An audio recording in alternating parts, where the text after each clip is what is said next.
Alright, so I've nerded out about the Russo-Japanese War. Well, I haven't nerded too much out about it, I suppose. I don't know, I think it's just like it's just comical because I mean, you know, I would say that like the two countries that I'm most interested in terms of history is are Japan and Russia, and then China. If you know, China kind of has to come into that at some point. Although I haven't really done too much on the looking into things from the Chinese perspective. Although it seems like a very, very crazy thing.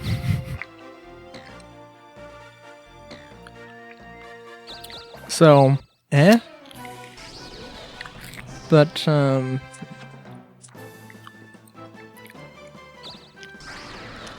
yeah, it's crazy because, like, so the Russo-Japanese War, okay, so the Russo-Japanese War, the resolution with, the diplomatic resolution is the way that you win against Russia, whether it be Imperial Russia, Soviet Russia, or the Russian Federation, maybe? Probably? Yeah, like...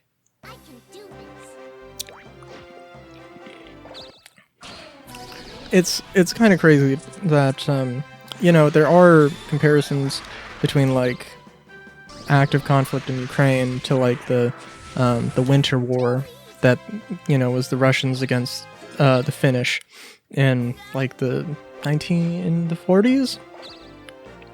I can't remember exactly what year. But that's not the point. You know, I mean, and obviously both are, you know, Russian invasions that, you know, have some massive resistance and show some pretty inferior, some inferiorities with, you know, within the Russian forces. And, you know, it's not, like, it's super interesting as well, right? All those weaknesses that really, I mean, it's not, you know, a perfect one-to-one, but there's too many coincidences not to, you know, mention. Or not to, you know, it's just hot damn. Also, I have no idea how I lost that town. I guess it got taken over by a monster. Anyways. You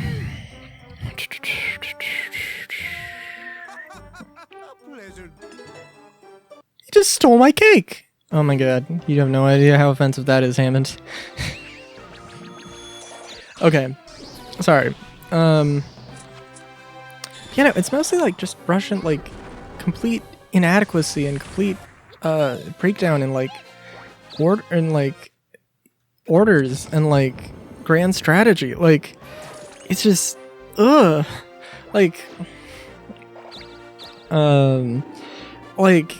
yeah, and okay, so the way that I bring this back to the Russo-Japanese War, like, okay, so naturally the Russo-Japanese War was Japan invading Russia, although it was, well, okay, it was Japan invading Russian-controlled territory in China.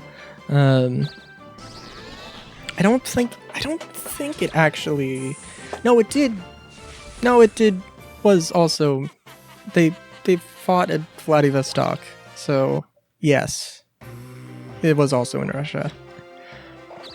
But I think it was primarily, I think, mostly, like, in China. I think probably, like, the best way to put it, the best way to quickly sum it up, or give you one example of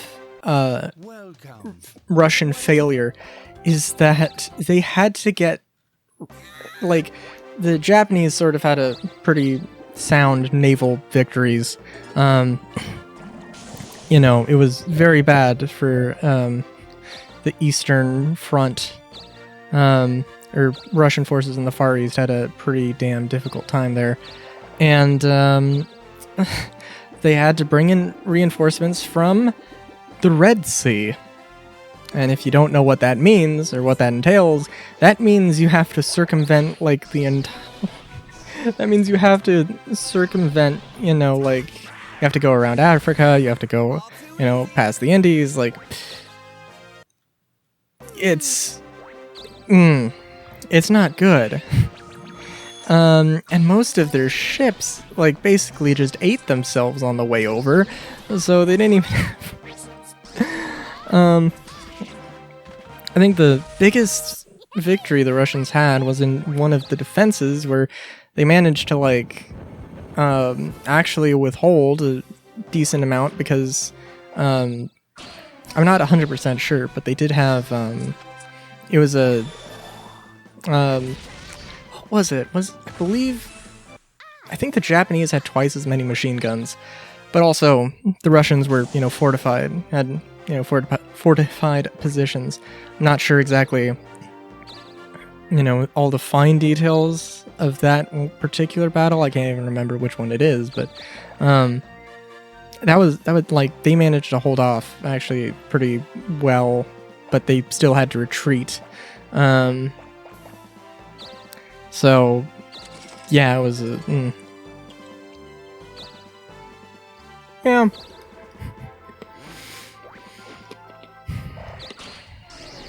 And again, Japan made some really bold moves, took a lot of ground, but they suffered heavy casualties, and they didn't tell anybody about their casualties.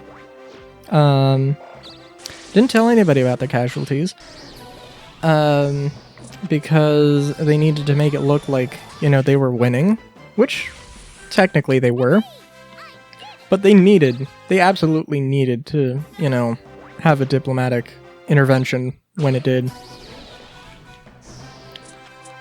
I believe that it was Teddy Roosevelt who was, like, oversaw the meetings, the peace meetings, and I think he got a Nobel Prize for it, which is kind of interesting.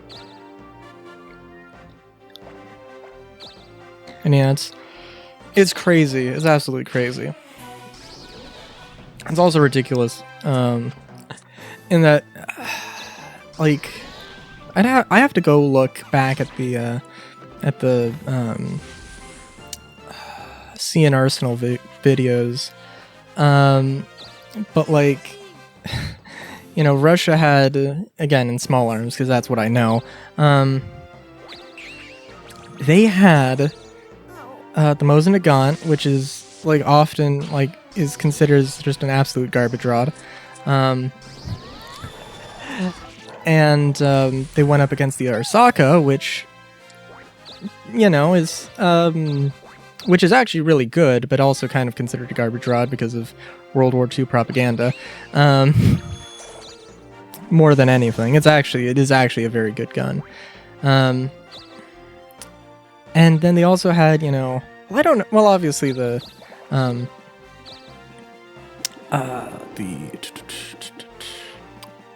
handguns didn't have that much of a impact, I would imagine, but certainly the I would take a Type 26 Nambu revolver over a you know, over a 1895 Nagant. I'm curious to see just how much Sea and Arsenal would agree with that statement. And then, of course, the machine guns. I think Japan had their own machine gun, which points to them. I don't know if they had more machine guns. Might have been that Russia had more machine guns. I don't know. The point being, machine guns were a big part of that conflict as well. And if you ever find yourself in a war with Russia, to hold out as much as you can, and hope that somebody gets peace signed on, because otherwise you're screwed.